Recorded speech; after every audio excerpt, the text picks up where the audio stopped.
Hello dear student, मैं सुभाष सांड biology lecturer जुनून बायोलॉजी क्लासेस में आप सभी का स्वागत करता हूं। आज अपन एक बायोलॉजी का अच्छा सा कंसेप्ट क्लियर करते हैं, उसका डिस्कस करते हैं। एक अच्छा सा टॉपिक है जिसका नाम है सीलिया एंड फ्लैजिला। क्या नाम है? Cilia and flagella. Cilia and flagella. अब आपने बायोलॉजी में बहुत जगह नाम सुना होगा, सीलिया क्या होता है, फ्लैजिला क्या होता है। उस सब का डिस्कस करने वाले हैं। सीलिया एक्चुअल में क्या फंक्शन करता है, फ्लैजिला क्या फंक्शन करता है, इसका क्या काम होता है, इसकी क्या स्ट्रक्चर होती है, उसका आज अपन डिस्कस करने वाले हैं। तो अपन बात करते हैं सीलिया मोस्टली क्या फंक्शन करता है। किसी सेल के अंदर उसको मूवमेंट करवाने का काम करता है। किसका काम करता है? मूवमेंट, ठीक है ना। गमन करवाने का, गति करवाने का काम कौन करता है? सीलिया और फ्लैजिला करते हैं। सीलिया और फ्लैजिला किसका फंक्शन करते हैं? मोमेंट करवाने का, गति करवाने का फंक्शन करते हैं। कोई सेल को एक जगह से दूसरी जगह जाना होता है, या कोई प्रोकैरियोट्स की बात कर लो, यूकैरियोट्स की बात कर लो, उसके अंदर कोई भी सेल है उसका मूवमेंट करवाना होगा, तो वो किसका काम होता है? सीलिया का फंक्शन होता है और फ्लैजिला का फंक्शन होता है, ठीक है ना। जैसे अपने बैक्टीरियल सेल के अंदर देखते हैं फ्लैजिला पाए जाते हैं, पैरामीशियम के बॉडी के बाहर की तरफ सीलिया पाए जाते हैं, ठीक है ना। तो इन सब का डिस्कस करने वाले हैं। तो इसका जो ओरिजिन होता है वो कहाँ से होता है? याद रखना, सीलिया और फ्लैजिला का ओरिजिन होता है वो बेजल ग्रेन्युल से होता है। बेसल ग्रेन्युल से, बेजल ग्रेन्युल से होता है, ठीक है ना। इसका ओरिजिन कहाँ से होता है? बेजल ग्रेन्युल से होता है, ठीक है। इसके बाद में अपन थोड़ा डिस्कस करते हैं कि ये जो सीलिया और फ्लैजिला होते हैं इसमें डिफरेंस क्या होता है। डिफरेंस क्या होता है, दोनों में क्या अंतर होता है? Difference between cilia and flagella. Cilia and flagella, दोनों में क्या डिफरेंस होता है? अगर अपन सीलिया की बात करें, अपन किसकी बात करें? सीलिया की बात करें, और एक तरफ अपन फ्लैजिला की बात कर लेते हैं। किसकी बात कर लेते हैं? फ्लैजिला की बात करते हैं।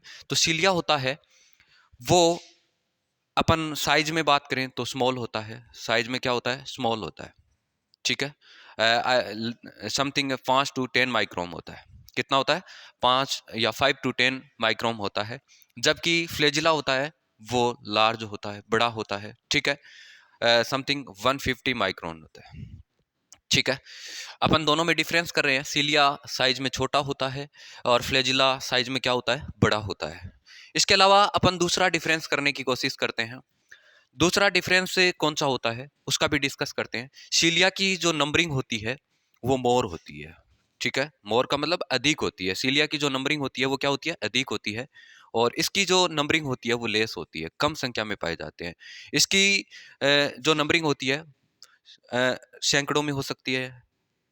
अपन बोल सकते हैं बहुत ज्यादा नंबरिंग में हो सकती है। इसकी जो नंबरिंग होती है वो समथिंग 2 से लेकर 6-7 तक पाई जाती है, ठीक है ना। इसकी संख्या ज्यादा होती है, पूरी बॉडी पे पाए जाते हैं। दूसरी बात, ये ऑल बॉडी पे प्रेजेंट होते हैं, ऑल बॉडी पर प्रेजेंट होते हैं, ठीक है। ये एंड पे प्रेजेंट होते हैं, बॉडी के एंड पे प्रेजेंट होते हैं, बॉडी के एंड पे प्रेजेंट होते हैं, लास्ट सिरे पे पाए जाते हैं। ये पूरी बॉडी पे पाए जाते हैं, ठीक है ना। अपन देखते हैं बहुत सारे, जैसे पैरामीशियम की मैं यहाँ स्ट्रक्चर बना रहा हूँ, इस पैरामीशियम के पूरी बॉडी के ऊपर पाए जाते हैं इस तरह से। यहाँ पर इसके पूरी बॉडी पे है। और कोई भी अपन फ्लैजिला की बात करें तो इस तरह से प्रेजेंट होते हैं, लास्ट एंड पे प्रेजेंट होते हैं। कोई भी सेल है उसके ऊपर प्रेजेंट होते हैं, ठीक है। और सीलिया की बात करें तो उसमें पेंडुलम मूवमेंट पाया जाता है, पेंडुलम मूवमेंट, ठीक है। पेंडुलम मूवमेंट का मतलब होता है जितने भी सीलिया है एक तरफ जाएंगे, पूरे के पूरे मूवमेंट करेंगे तो पूरे के पूरे एक तरफ जाएंगे, फिर एक तरफ आएंगे, ठीक है ना। तो उसे पेंडुलर मूवमेंट के नाम से जानते हैं। दूसरी बात, फ्लैजिला में पेंडुलर मूवमेंट नहीं पाया जाता। एक फ्लैजिला ऐसे है तो इधर भी मूवमेंट कर सकता है, इधर भी मूवमेंट कर सकता है, ठीक है। तो इसमें ये एब्सेंट होता है। ये कुछ डिफरेंस थे जो अपन ने सीलिया और फ्लैजिला के अंदर जानने की कोशिश की। इन डिफरेंस का डिस्कस किया है अपन ने, ठीक है। तो अपन ने क्या डिफरेंस किया? इसकी संख्या ज्यादा होती है, इसकी संख्या अपन बात करें कम होती है। इसका साइज छोटा होता है, इसका साइज बड़ा होता है। ये पूरी बॉडी पे प्रेजेंट होते हैं, ये बॉडी पर प्रेजेंट नहीं होते। इसका मूवमेंट कैसा होता है ये भी डिस्कस किया। ये तो था अपन सीलिया और फ्लैजिला के दोनों के डिफरेंस की बात की है। किसकी बात की है? दोनों में क्या डिफरेंस होता है। इसके बाद में कुछ और स्ट्रक्चर की भी जानने की कोशिश करेंगे, ठीक है ना। तो ये तो अपन ने इसका डिफरेंस देखा है, सीलिया और फ्लैजिला में क्या डिफरेंस होता है, इसका ओरिजिन कहाँ से हुआ था, इसका फंक्शन क्या था, ये भी अपन ने डिस्कस कर लिया है। अब नेक्स्ट बात अपन करने वाले हैं। एक बात मैं बता देता हूं, सीलिया और फ्लैजिला होते हैं ना, सीलिया सीलिया एंड फ्लैजिला, फ्लैजिला दोनों की स्ट्रक्चर सेम होती है। स्ट्रक्चर क्या होती है? सेम होती है। दोनों की स्ट्रक्चर सेम होती है, ठीक है ना। ये सीलिया और फ्लैजिला होते हैं कुछ माइक्रोट्यूब्यूल्स से मिलकर बने होते हैं। किससे बने होते हैं? माइक्रोट्यूब्यूल्स, ठीक है ना। माइक्रोट्यूब्यूल्स से मिलकर बने होते हैं। इनका जो इनमें जो माइक्रोट्यूब्यूल्स होती है उसका जो अरेंजमेंट होता है वो 9+2 पाया जाता है। कैसा पाया जाता है? 9+2 पाया जाता है। मतलब ये हुआ कि मैं यहाँ पर एक स्ट्रक्चर बनाने की कोशिश कर रहा हूँ, यहाँ पे सीलिया की स्ट्रक्चर बना रहा हूँ मैं, तो अपन उससे समझने की कोशिश करेंगे। ये मान लो सीलिया की कोई प्लाज्मा मेम्ब्रेन है, ये क्या है? प्लाज्मा मेम्ब्रेन है, ठीक है। इसका नाम दे देते हैं प्लाज्मा मेम्ब्रेन, ठीक है। ये मेम्ब्रेन बाउंडेड ऑर्गेनेली होता है। इसके बाहर की तरफ क्या प्रेजेंट है? ये प्लाज्मा मेम्ब्रेन है, ठीक है। मैंने ये क्या बनाया है? प्लाज्मा मेम्ब्रेन बनाया है, ओके। ये इसका प्लाज्मा मेम्ब्रेन है। अब बात करते हैं कि इसके अंदर कुछ माइक्रोट्यूबल्स पाई जाती है जो किस अरेंजमेंट में रहती है। किस अरेंजमेंट में रहती है? ये रहती है 9+2 के अरेंजमेंट में। कौन से अरेंजमेंट में रहती है? 9+2 के अरेंजमेंट में रहती है। इसको देखने की कोशिश करते हैं, क्योंकि इसके अंदर कुछ माइक्रोट्यूबल्स थी। क्या थी? माइक्रोट्यूबल्स जो पेरिफेरी रीजन के अंदर है, ठीक है ना, परिधि की तरफ ये 9 माइक्रोट्यूबल्स प्रेजेंट होती है। 2 माइक्रोट्यूबल्स होती है वो सेंटर में प्रेजेंट होती है। तो मैं परिधि की तरफ या पेरिफेरी रीजन के अंदर कुछ माइक्रोट्यूबल्स बना रहा हूं, जैसे 1 2 3, ऐसे करके मैं कितनी बना देता हूं? 9 बना देता हूं।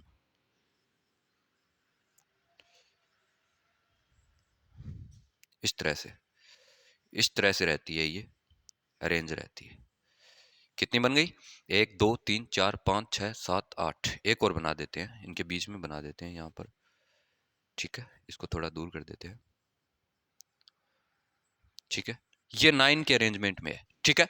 इसके अंदर क्या प्रेजेंट होती है? कुछ माइक्रोट्यूबल्स होती है जो पेरिफेरी रीजन के तरफ होती है, जो 9 की नंबरिंग में होती है, ठीक है। इसके अलावा 2 जो माइक्रोट्यूबल्स होती है वो सेंटर में प्रेजेंट होती है। तो मैं इधर की तरफ 2 माइक्रोट्यूबल्स सेंटर में बना देता हूँ, ओके। कितनी बनाई? 9+2 अरेंजमेंट। अब इसको देखिए ये कैसे अरेंजमेंट में दिखाई दे रहा है? 9+2, क्योंकि पेरिफेरी रीजन के पास में ये जो माइक्रोट्यूबल्स है वो 9 की फेज में है। और एक बात और बता देता हूं, ये जो 9 माइक्रोट्यूबल्स है, ये जो माइक्रोट्यूबल्स है, ये ट्यूबल्स होती है, ये कुछ सब फाइब्रिल ट्यूबल में कन्वर्ट होती है। ये माइक्रो ट्यूबल सब फाइब्रिल में कन्वर्ट होती है, फाइब्रिल में कन्वर्ट होती है, जिसमें एक आती है सब फाइब्रिल ए और एक आती है सब फाइब्रिल बी, ठीक है। मतलब ये जो माइक्रोट्यूबल्स होती है ना 9, ये 2 पार्ट में डिवाइड होती है। 2 में एक माइक्रोट्यूबल्स के 2 पार्ट होते हैं, एक सब फाइब्रिल ए होगा, एक सब फाइब्रिल बी। तो इसका मैं नाम दे देता हूं ए, इसका बी, इसका नाम ए, इसका बी। इस तरह से ये कितने पार्ट में डिवाइड हुई? 2 पार्ट में, ए और बी। ए और कौन सा? बी। ए और बी। इस तरह से ये कितने पार्ट में डिवाइड हुई? कितने पार्ट में? 2 पार्ट में। माइक्रोट्यूबल्स कितने पार्ट में डिवाइड होती है? 2 पार्ट में डिवाइड होती है, जिसको सब फाइब्रिल ए और सब फाइब्रिल बी के नाम से जाना जाता है। किसके नाम से जाना जाता है? सब फाइब्रिल ए, और कौन किसके नाम से जाना जाता है? सब फाइब्रिल बी। अब एक बात और बता देता हूं, ये जो माइक्रोट्यूबल्स होती है 9 की जो अरेंजमेंट में होती है, ये एक प्रोटीन की बनी होती है। मोस्टली क्वेश्चन यहीं से पूछा जाता है, जिसे ट्यूबिलिन प्रोटीन बोलते हैं। किस नाम से जाना जाता है? ट्यूबिलिन प्रोटीन के नाम से। इसको हमेशा याद रखिए, इस प्रोटीन को किस नाम से जाना जाएगा? ट्यूबिलिन प्रोटीन के नाम से जाना जाएगा, ठीक है ना। ये दो प्रकार की सब फाइब्रिल होती है, जो किससे फॉर्मड होती है? ट्यूबिलिन प्रोटीन से फॉर्मड होती है। क्वेश्चन यहीं से आता है। अब बात करते हैं सेंटर के अंदर। और एक बात और बताता हूं, ये जो सब फाइब्रिल है ना या माइक्रोट्यूबुल्स है 9, वो डबलेट फैशन के अंदर पाई जाती है। किसके अंदर पाई जाती है? डबलेट फैशन में। आप देख सकते हो इसमें डबलेट फैशन का मतलब दो में प्रेजेंट है, जिसकी वजह से ये किस फैशन के अंदर पाई जाती है? डबलेट फैशन के अंदर पाई जाती है। माइक्रोट्यूबुल से दो है ना, ये कौन सी फैशन में पाई जाएगी? डबलेट फैशन के अंदर। और कौन सी प्रोटीन से फॉर्मड होती है? ट्यूबिलिन प्रोटीन से फॉर्मड होती है। किससे फॉर्मड होती है? ट्यूबिलिन प्रोटीन से फॉर्मड होती है। और ये दो माइक्रोट्यूबुल्स होती है वो बीच में पाई जाती है, सेंटर रीजन में। ये फेरीफेरी रीजन में थी, फेरीफेरी रीजन में थी, और बीच वाली कहां पर होती है? सेंट्रल रीजन में प्रेजेंट होती है। लेकिन ये जो प्रोटीन्स होती है, या सॉरी ये जो माइक्रोट्यूबुल्स होती है, वो ये दो माइक्रोट्यूबुल्स है, ये सिंगलेट फैशन में प्रेजेंट होती है। किस फैशन में होती है? सिंगलेट फैशन में। यहां पर क्या बनाया मैंने? सिंगलेट फैशन बनाया है। सिंगलेट फैशन का मतलब होता है ये तो दो में थी, डबलेट फैशन में थी, ये अलग अलग प्रेजेंट होती है, जिसकी वजह से ये किस फैशन में पाई जाती है? सिंगलेट फैशन में पाई जाती है। और ये एक प्रकार की प्रोटीन से मिलकर फॉर्मड होती है। जैसे ये बनी थी ना, ये किस प्रोटीन से बनी थी? ट्यूबिलिन प्रोटीन से बनी थी। ये किससे बनी थी? ट्यूबिलिन प्रोटीन से। लेकिन ये सिंगलेट फैशन में प्रेजेंट होती है, वो एक विशेष प्रकार की प्रोटीन होती है जिसे डाइनिन प्रोटीन के नाम से जाना जाता है। किस नाम से जाना जाता है? डाइनिन प्रोटीन के नाम से जाना जाता है। अब ये बात याद रखना कि डबलेट फैशन के अंदर जो माइक्रोट्यूबुल्स थी वो ट्यूबिलिन प्रोटीन से फॉर्मड थी, जबकि सिंगलेट फैशन के अंदर जो माइक्रोट्यूबुल्स होती है वो किस फैशन के अंदर होती है? डाइनिन सॉरी सिंगलेट फैशन के अंदर होती है, और सेंटर के अंदर पाई जाने वाली, और वो किस प्रोटीन से फॉर्मड होती है? डाइनिन प्रोटीन से फॉर्मड होती है। ठीक है, इतनी बात याद रखना। इस सिंगलेट फैशन के अंदर जो ट्यूबिल माइक्रोट्यूबुल्स है, उसके बाहर की तरफ एक कवरिंग पाई जाती है जिसे सेंट्रल शीथ के नाम से जाना जाता है। किस नाम से जाना जाता है? सेंट्रल सेंट्रल शीथ के नाम से जाना जाता है। याद रखना, इसके बाहर की तरफ क्या प्रेजेंट होती है? सेंट्रल शीथ होती है। ठीक है, इसके अलावा अपन और भी बात करने वाले हैं। अपन किस तरह से, ये मोस्टली अपन जो बना रहे हैं ना, ये जो सीलिया और फ्लैजिला की स्ट्रक्चर, वो यूकैरियोट्स की बना रहे हैं। किसकी बना रहे हैं? यूकैरियोट्स की। ठीक है, प्रोकैरियोट्स में जो ये अरेंजमेंट होता है वो अलग प्रकार का होता है, वो भी अपन देखने की कोशिश करेंगे। उसमें अलग प्रकार का होता है। लेकिन माइक्रोट्यूबुल्स जो पेरीफेरी माइक्रोट्यूबुल्स होती है, वो कितने माइक्रोट्यूबुल्स या सब फाइब्रिल से मिलकर बनी होती है? To subfibril. ये made of made made up of two subfibril microtubules. कौन सी? सब फाइब्रिल फर्स्ट, या अपन बात करें सब फाइब्रिल ए, सब फाइब्रिल बी। ठीक है ना।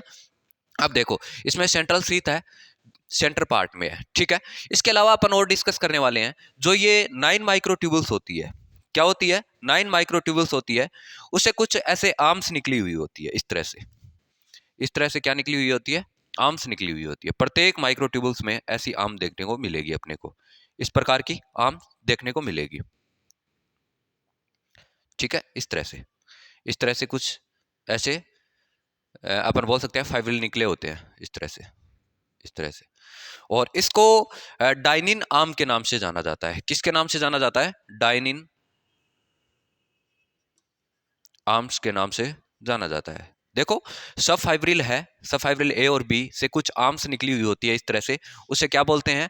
डाइनिन आर्म्स बोलते हैं। ओके, इतना भी आपको पता होना चाहिए, इस बात का भी आपको मोस्टली जानकारी होनी चाहिए। इसके अलावा इन दोनों के जो माइक्रोट्यूबुल्स ए बी है, माइक्रोट्यूबुल्स दूसरी ए बी है, इसके बीच में भी एक ब्रिज पाया जाता है जिसे इंटर डबलेट ब्रिज के नाम से जानते हैं। इसके बीच में एक ब्रिज पाया जाता है, इस तरह से, इस तरह से, इस तरह से प्रेजेंट होता है, इस तरह से, इस तरह से, इस तरह से। ओके, इस तरह से क्या होता है? एक ब्रिज प्रेजेंट होता है। ठीक है, इस ब्रिज को एक नाम से जाना जाता है जिसे बोलते हैं इंटर डबलेट ब्रिज।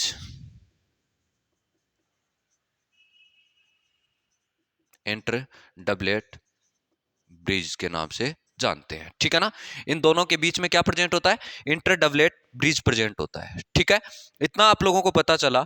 अब अपन ने क्या किया? 9 अरेंजमेंट पेरीफेरी रीजन में, 2 अरेंजमेंट कहां पर है? सेंटर रीजन में। सो क्या ये कुछ सब फाइबर से मिलकर बनी हुई थी, बीच में क्या क्या आर्म्स निकली हुई थी, इसके बीच में एक ब्रिज प्रेजेंट था, वो भी अपने डिस्कस किया। ठीक है ना। इसके अलावा अपन इसके स्ट्रक्चर में देखते हैं, ये जो अपन देखते हैं मोस्टली, ये जो 9+2 अरेंजमेंट है, 9 जो माइक्रोट्यूबुल्स होती है, ठीक है। उससे कुछ स्पोक निकले हुए होते हैं जो सेंट्रल सीट से जुड़े होते हैं। किससे जुड़े होते हैं? सेंट्रल सीट से। ऐसे ऐसे बहुत सारे स्पोक निकले हुए होते हैं, ठीक है। इस प्रकार से, इस प्रकार से, ठीक है। इस प्रकार से स्पोक निकले हुए होते हैं, इस प्रकार से, जिसे रेडियल स्पोक के नाम से जाना जाता है। किसके नाम से जाना जाता है? Radial spoke. तो अपन इसका भी नाम लिख देते हैं। इसको किस नाम से जाना जाएगा? रेडियल स्पोक के नाम से जानेंगे, ठीक है। इतना अपने को पता चला। अपन ने एक पूरा का पूरा स्ट्रक्चर बनाया है, किसका? सीलिया और फ्लैजिला का। किसका स्ट्रक्चर बनाया है? सीलिया और फ्लैजिला का बनाया है, जिसमें बाहर की तरफ प्लाज्मा मेम्ब्रेन को शो किया है। उसके बाद में ये देखो, बाहर की तरफ क्या है? प्लाज्मा मेम्ब्रेन है। उस प्लाज्मा मेम्ब्रेन के अंदर 9+2 अरेंजमेंट है। 9 माइक्रोट्यूबुल्स होती है, वो पेरीफेरी रीजन के अंदर है। 2 माइक्रोट्यूबुल्स होती है, वो कहां पर है? सेंट्रल रीजन के अंदर है। पेरीफेरी रीजन के अंदर जो माइक्रोट्यूबुल्स होती है, वो सब 2 सब फाइब्रिल से फॉर्मड होती है, मेड ऑफ 2 सब फाइब्रिल्स, ठीक है ना। सब फाइब्रिल्स ए एंड सब फाइब्रिल्स बी, ठीक है। माइक्रोट्यूबुल्स होती है वो डबलेट फैशन के अंदर होती है। 9 जो माइक्रोट्यूबुल्स होती है वो कौन से फैशन के अंदर होती है? डबलेट फैशन के अंदर होती है, ठीक है। जो ट्यूबुलिन प्रोटीन से फॉर्मड होती है, ठीक है। किससे बनी होती है? ट्यूबुलिन प्रोटीन से। अब बात करते हैं सेंट्रल रीजन की। सेंट्रल रीजन में अपन बात करें तो 2 माइक्रोट्यूबुल्स प्रेजेंट होती है, कोई भी इसका सब फाइब्रिल नहीं होता। और ये जो बनी होती है वो डाइनिन प्रोटीन से बनी होती है, सिंगलेट फैशन के अंदर होती है, ठीक है। ये भी पढ़ा। अब आपने देखा कि 9 जो माइक्रोट्यूबुल्स थी उससे कुछ आर्म्स निकली होती है, जिसे डाइनिन आर्म बोलते हैं। और दोनों के बीच में एक ब्रिज बना होता है, जिसे अपन ने क्या नाम दिया है? क्या नाम दिया था इसका? इंटरडबलेट ब्रिज के नाम से जाना था। इसके अलावा अपन ने बात की कि जो ये माइक्रोट्यूबुल्स होती है सेंट्रल शीथ से जुड़ी हुई होती है, बाइंड हुई होती है, जिसे रेडियल स्पोक के नाम से जाना है। इस प्रकार से अपन ने पूरी स्ट्रक्चर जानने की कोशिश की है। किसकी? अपन ने सीलिया और फ्लैजिला की। सेम स्ट्रक्चर होती है। अपन ने सीलिया और फ्लैजिला का भी डिस्कस किया, ये इनमें डिफरेंस क्या होता है, इसका फंक्शन क्या होता है। मोस्टली मूवमेंट करवाना होता है या गति करवाना होता है। अब एक बात और बता देता हूं, ये तो सब अपन ने किस में डिस्कस किया? यूकैरियोट्स में डिस्कस किया। अगर अपन बात करें किसकी? प्रोकैरियोट्स की। प्रोकैरियोट्स की, ठीक है। प्रोकैरियोटिक जो ऑर्गेनिज्म होते हैं या जो जीव होते हैं, सेल होती है, उसकी बात करें तो इसके अंदर जो ये अरेंजमेंट होता है 0+1 अरेंजमेंट पाया जाता है। कैसा पाया जाता है? 0+1 अरेंजमेंट पाया जाता है। जीरो सेंटर में कुछ प्रकार की कोई भी माइक्रोट्यूबुल्स नहीं होती। अपन बात करें, सॉरी, पेरीफेरी रीजन के अंदर किसी भी प्रकार की माइक्रोट्यूबुल्स नहीं होती। सेंटर में एक माइक्रोट्यूबुल्स पाई जाती है। अर्थात ये जो माइक्रोट्यूबुल्स होती है वो, याद रखना, फ्लैजिलिन प्रोटीन से मिलकर बनी होती है। किससे मिलकर बनी होती है? फ्लैजिलिन प्रोटीन से मिलकर बनी होती है। फ्लैजिलिन प्रोटीन से फॉर्मेट होती है। ये सारी की सारी, एक इसमें 9 वाली थी, वो किससे अपन बात किया? ट्यूबुलिन प्रोटीन से। सेंटर वाली डाइनिन से। लेकिन 0+1 अरेंजमेंट जो प्रोकैरियोट्स में देखने को मिलता है वो किस प्रोटीन से फॉर्मेट होती है? फ्लैजिलिन प्रोटीन से फॉर्मेट होती है। इस तरह से आज अपन ने डिस्कस किया सीलिया और फ्लैजिला का, कि एक्चुअल में सीलिया और फ्लैजिला कैसे होते हैं, इसकी स्ट्रक्चर कैसी होती है, उसका डिस्कस करने की कोशिश की। अच्छे से एनालिसिस किया, कहाँ पर क्या होता है, कैसी इसकी स्ट्रक्चर है। अच्छे से इसको पढ़ना है, बार बार रिवाइज करना है। अगर वीडियो अच्छा लगा, अपना लेक्चर अच्छा लगा, तो उसको आगे से आगे शेयर कीजिए। Thank you.